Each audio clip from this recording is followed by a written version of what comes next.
नमस्ते सभी को। अपने YouTube चैनल के शुरुआती दिनों में करीब 3 साल पहले मैंने एक वीडियो में उस ऊंची और गर्म क्यारी के बारे में बताया था जिसे मैंने फुटपाथ की बची हुई टाइल से बनाया था। असल में इस तरह की क्यारियों को गर्म क्यारी इसलिए कहा जाता है क्योंकि इनके सही तरीके से काम करने का आधार मोटी और बारीक जैविक सामग्री का विघटन है जिसमें बहुत अधिक गर्मी निकलती है। ध्यान दें कि ताजा कटी हुई घास कितनी ज्यादा गर्म हो जाती है, 70 डिग्री तक।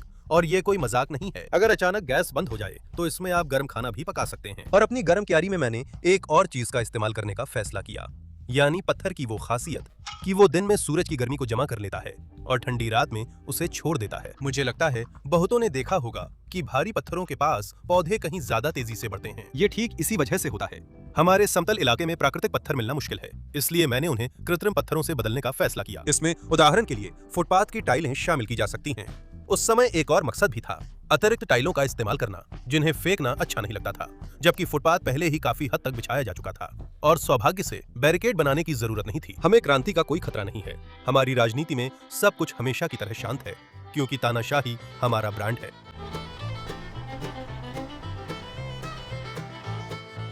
परिणाम सभी उम्मीदों से बढ़कर था। इस विषय पर जारी किया गया वीडियो, क्योंकि उस समय मेरा YouTube चैनल नया था, केवल लगभग 40,000 व्यूज ही जुटा सका और नतीजतन ये कीमती जानकारी इतनी बड़ी तादाद में बागवानी करने वाले लोगों तक नहीं पहुंच पाई, जिनकी संख्या कई मिलियन है। सम सेबे मास्टर पत्रिका के पाठकों की किस्मत ज्यादा अच्छी रही। संपादक ने तुरंत बात की गहराई को समझा और वीडियो के आधार पर एक लेख लिखा। क्या कहूं, मुझे तो वाकई अच्छा लगा। एक प्रतिष्ठित प्रकाशन समूह की गंभीर पत्रिका ने इस विचार को सराहा। लेकिन मैं जानता हूं, अब भी ऐसे लोग हैं जो अभी तक नहीं जानते कि अधिकतम प्रभाव कैसे हासिल किया जाए, खासकर जोखिम भरी खेती वाले इलाकों में। मेरे अपने बेलारूस का मौसम कैसा है, जिसे हाल ही तक हमेशा हरे टमाटरों का देश कहा जाता था।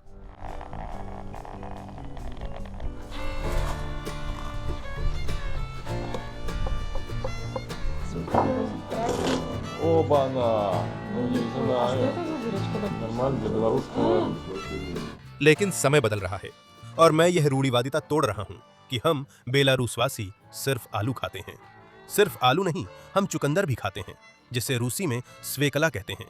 गाजर, कद्दू भी खाते हैं। इसका मतलब जब हमारे पड़ोसी देश की सेवाएं अचानक प्रतिबंध लगा देती हैं, अपने नागरिकों को बेहतरीन व्यंजन से वंचित कर देती हैं, और अगर हम गर्म क्यारियों का इस्तेमाल करें तो अपने खान पान में काफी विविधता ला सकते हैं। पत्नी बहुत समझदार है और उसने सिर्फ एक पर रुकने नहीं दिया, बल्कि जोर देकर कहा कि अगली क्यारी लाल ईंटों के बचे हुए टुकड़ों से बनाएं, और पिछले साल सफेद ईंटों के बचे हुए टुकड़ों से एक और क्यारी बनाई। इसलिए मुख्य उद्देश्य ये है कि इस बेहतरीन तरीके को और भी ज्यादा बागबानों तक पहुंचाया जाए, और दूसरा उद्देश्य इन सालों में किए गए सुधारों की जानकारी देना है।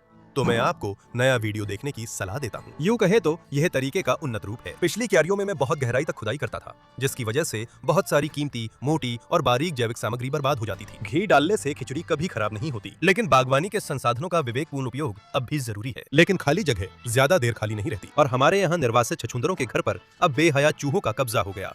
छछूंदर तो बस नीचे से सुरंग बनाते थे, लेकिन चूहे तो सारी हदें पार कर गए। अब वे बार बार धावा बोलकर ऊपर की सब्जियों पर भी हमला करने लगे हैं, और जब कभी लेटकर धूप सेकने का मौका मिलता है तो उनकी बेहयाई देखकर हैरानी होती है। एक फायदा भी है, बिल गहरे और गर्म होते हैं, इसलिए जो चूहे पतझड़ और सर्दियों में आए थे वे बिल्कुल भी घर में घुसने की कोशिश नहीं करते। ठीक इसी तरह से टाइल या ईंट बिछाने का तरीका, हैरानी की बात है, बहुत अच्छा साबित हुआ है। मैंने इसे किसी अमेरिकी वीडियो में देखा था। इसी तरह से फूलों की क्यारी बनाई गई थी।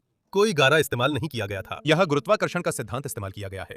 पृथ्वी जो अधिक भारी है वह कम भारी वस्तु यानी ईंट को अपनी ओर खींचती है। मुझे लगता है ये कोई अमेरिकी नवाचार नहीं है, जैसे इलॉन मस्क की टेस्ला और स्पेसएक्स। इस तरह से सब कुछ काफी मजबूती से खड़ा रहता है। वैसे एक नई गर्म क्यारी बनाना आंगन में सफाई करने के साथ अच्छी तरह जोड़ा जा सकता है। मेरे पास वारदौन से आई बेकार तख्तियां बहुत अच्छे से इस्तेमाल हो गईं। जो अच्छी थीं वे बाड़े की फर्श के लिए गईं, और जो बेकार थीं वे गर्म क्यारी के सबसे नीचे चली गईं। वे जमीन की गहराई से ठंडक को ऊपर नहीं आने देंगी और बहुत मोटी जैविक सामग्री का काम करेंगी। इसी तरह मोटी जैविक सामग्री के रूप में लकड़ी के ढेर की सबसे नीचे की आधी सड़ी लकड़ियां भी इस्तेमाल की जाती हैं। छाल बहुत बढ़िया रहती है। झाड़ियों और पेड़ों की छटाई से निकली मल्च भी इस्तेमाल की जा सकती है।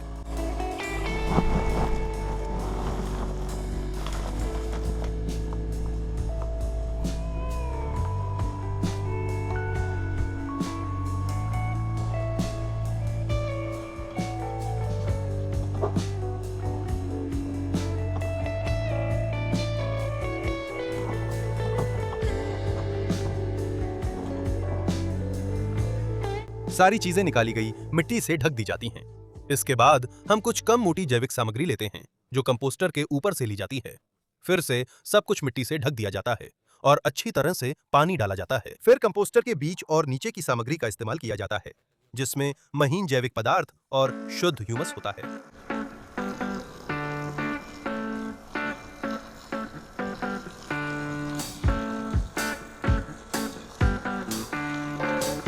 बगीचे में काम करना बेहतर है कि बिना ज्यादा जोश के किया जाए। अगर एक दिन में सब कुछ नहीं कर पाए तो कोई बात नहीं, कल एक नया दिन है। मैं धीरे धीरे सोवियत अतीत की कुछ पुरानी आदतों को बदलने की कोशिश कर रहा हूँ जब काम को थकान से नापा जाता था। संघ से जो अच्छी बातें हैं उन्हें तो उल्टा अपनाना चाहिए और शाम को आप कुछ बहुत स्वादिष्ट बनाकर समय बिता सकते हैं, जैसे कि बूल बानू किश्का। हमारे यहाँ इसे आलू की सॉसेज कहा जाता है। क्यारी की मिट्टी को निकालने के उल्टे क्रम में मिलाते हैं, यानी सबसे ऊपर आखिर में घास मिट्टी डालते हैं। इस तरह मिट्टी की निचली परतों के बैक्टीरिया ऊपर की परतों से अदला बदली नहीं करेंगे। ऐसी अदला बदली प्राकृतिक जैविक खेती के लिए हानिकारक मानी जाती है। छछूंदरों ने वापस आने की कोशिश की, लेकिन कब्जाधारियों ने उन्हें जल्दी ही पीछे धकेल दिया। अपनी लड़ाई से मैंने कब्जा होने को उकसाया। चूहों के कब्जे को हमने अब बगीचे तक भी बढ़ा दिया है।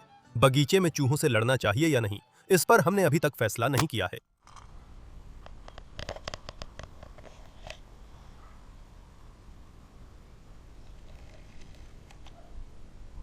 आखिरकार एवा तो सभी को शांति और सौहार्द में रहने की सलाह देती है। अगर लोगों के बीच संदिग्ध राजनेताओं और धनकुबेरों की वजह से अब भी दुश्मनी बढ़ती जा रही है, कम से कम जानवरों से तो दोस्ती करनी चाहिए। मैं उन्हें खाना देता हूँ और वे मुझे दोस्ती और सेवा देते हैं।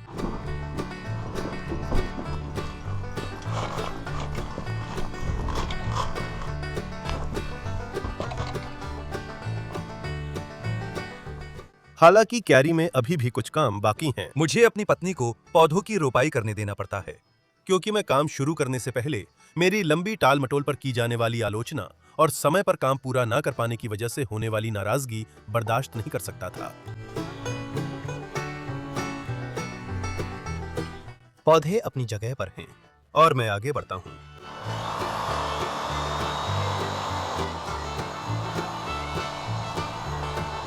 लकड़ियों को तराशना बेहतर है या फिर मेरी तरह एंगल ग्राइंडर, जिसे आम बोलचाल में ग्राइंडर भी कहते हैं, के फ्लैप डिस्क से उन्हें घिसना चाहिए।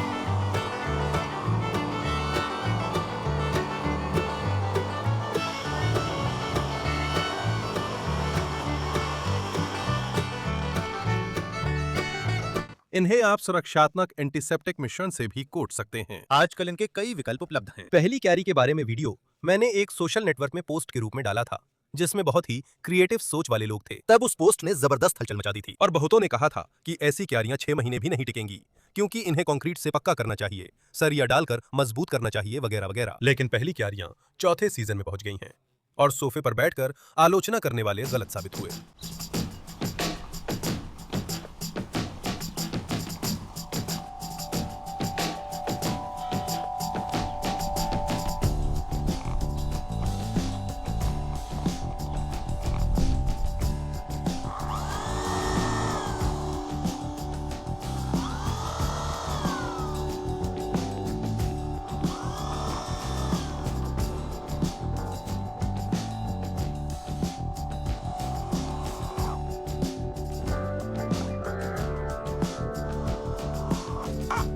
नीचे की ईंटों की कतार को जमीन थामे हुए है। ऊपर की तरफ मिट्टी और लकड़ी की पट्टी है, इसलिए यह गिर नहीं सकती। इसमें ना तो कंक्रीट और ना ही गारे का इस्तेमाल हुआ है, तो इसमें दरार भी नहीं आ सकती। पुरानी सिर्फ लकड़ी की पट्टियों से बनी क्यारियां अब बेकार हो गई हैं और मैंने अपनी पत्नी को सुझाव दिया कि पट्टियों को नई से बदल दें, लेकिन वह बोली नहीं, ईंट ढूंढो। और अब मुझे अफसोस हो रहा है कि 10 साल पहले मैंने अपने पड़ोसी से 500 ईंटें लेने से मना कर दिया था, जो उसने अपना निर्माण पूरा होने के बाद मुफ्त में देनी चाहिए थी। ससुर जी, जिन्होंने हमें जैविक क्यारियों से प्यार करना सिखाया, मेरी व्यवहारिकता देखकर अब तो उन्होंने ईंटों के लिए अपने देहाती घर के पुराने तहखाने की भी कुर्बानी देने का फैसला कर लिया। और सही भी है, जब फसल ही कम हो तो तहखाने की क्या जरूरत। बाहर से मैं सेल्फ टैपिंग स्क्रू लगाता हूँ, अंदर अलमारी जोड़ने वाले एंगल इस्तेमाल करता हूँ। पहले की क्यारियां थोड़ी लंबी थीं, इसीलिए मैंने बीच में कुछ स्टील रॉड्स के टुकड़ों से, जिन पर नट्स वेल्ड किए थे, जोड़ बनाए थे। इस क्यारी में मैं बिना उनके ही आजमाऊंगा। तो बस यही किस्सा है, या यूं कहें यही क्यारियां हैं। इसलिए एक बड़ा लाइक जरूर दें, इस जानकारी को जहां भी हो सके शेयर करें, मेरे चैनल को सब्सक्राइब करें, घंटी के आइकन को भी दबाएं और तब मैं आपको जरूर सूचित करूंगा। धन्यवाद।